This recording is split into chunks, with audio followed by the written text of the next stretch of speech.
Hello guys, সবাই কেমন আছেন? আশা করি সবাই খুব ভালো আছেন। আমি মঞ্জু একটা নতুন রেসিপি নিয়ে চলে এসেছে আপনাদের কাছে।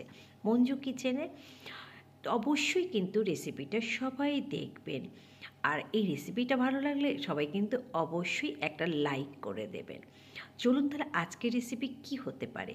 তবে ধনেপাতা শেষ হওয়ার আগে অবশ্যই এই রেসিপিটা কিন্তু বানিয়ে নেবে। আজকের আমি দুটো রেসিপি বানাবো ধনেপাতা দিয়ে। প্রথম রেসিপিটা হলো, প্রথমেই আমি এক বাটি ধনেপাতা নিয়ে নিয়েছি আর এক বাটি পুদিনা পাতা নিয়ে নিয়েছি। এই দেখতে পাচ্ছেন পুদিনা পাতা তাজা তাজা একদম, আর ধনেপাতাটাও কিন্তু একদম তাজা।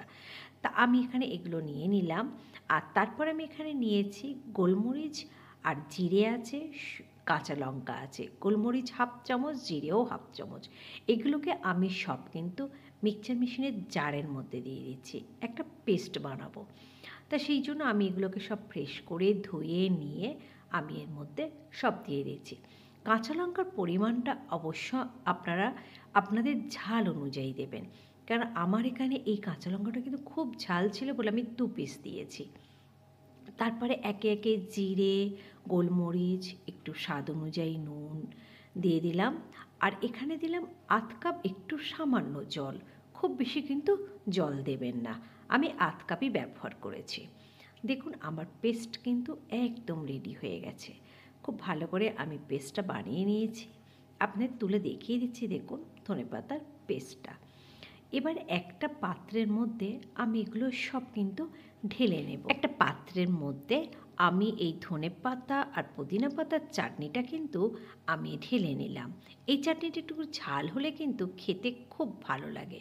আর এই চাটনিটা আমি কিসের সঙ্গে খাই সেটা আপনাদের সঙ্গে শেয়ার করছি। আমরা খাবার পরে কিন্তু সাধারণত সবাই কিন্তু একটু টক দই খেয়ে থাকি।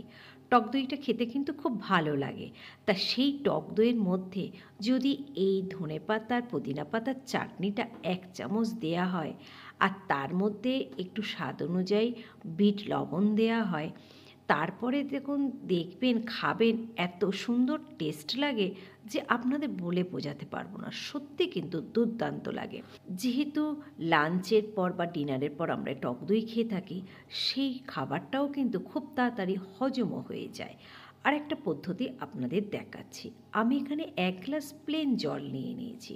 সেই জলের মধ্যে আমি দিয়ে দিলাম আধ চামচ জলজিরার পাউডার, যেটা প্যাকেটে পাওয়া যায়, আপনারাও জানেন। আর দিয়ে দিলাম আধ চামচ বিট লবণ।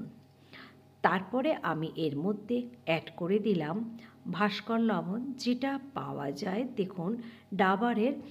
এই যে ভাস্কর লবণটা, আমি এখানে এটাকেও আধ চামচ দিয়ে দিলাম।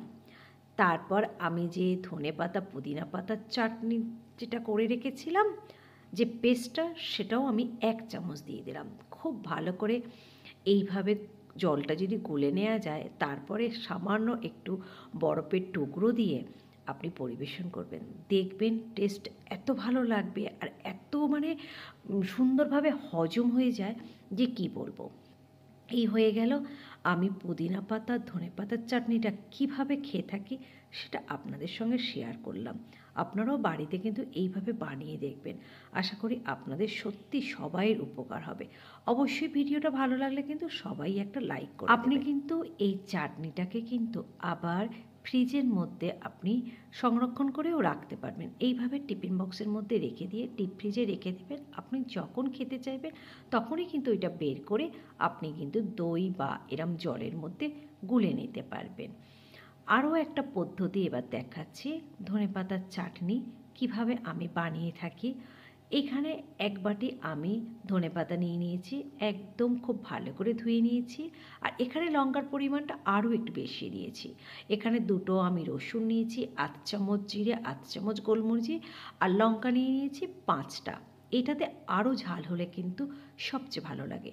আমি মিক্সচার মেশিনের জারের মধ্যে এগুলো সব কিন্তু আমি দিয়ে দিলাম। স্বাদ অনুযায়ী একটু নুন দিয়ে দিলাম। তারপরে আমি এর মধ্যে অ্যাড করে দিলাম আধ কাপ দই। দইটা কিন্তু দিলে খুব ভালো লাগে এই চাটনিটা খেতে, সেই জন্য আমি দই এখানে ব্যবহার করেছি। 1 চামচ আমি সর্ষের তেল ব্যবহার করেছি। তারপরে আমি আধখানা লেবুর রস দিয়ে দিলাম। আর এই চাটনির মধ্যে কিন্তু আমি কোনো জল ব্যবহার করব না, যেহেতু দই দেয়া হয়েছে এতেই কিন্তু মিক্সচারটা খুব ভালো হয়ে যাবে। জল দিলে কিন্তু এটা একদম পাতলা হয়ে যাবে, সেই জন্য আমি এখানে জলটা ব্যবহার করলাম। দেখুন কত সুন্দর আমার চাটনির পেস্টটা হয়েছে।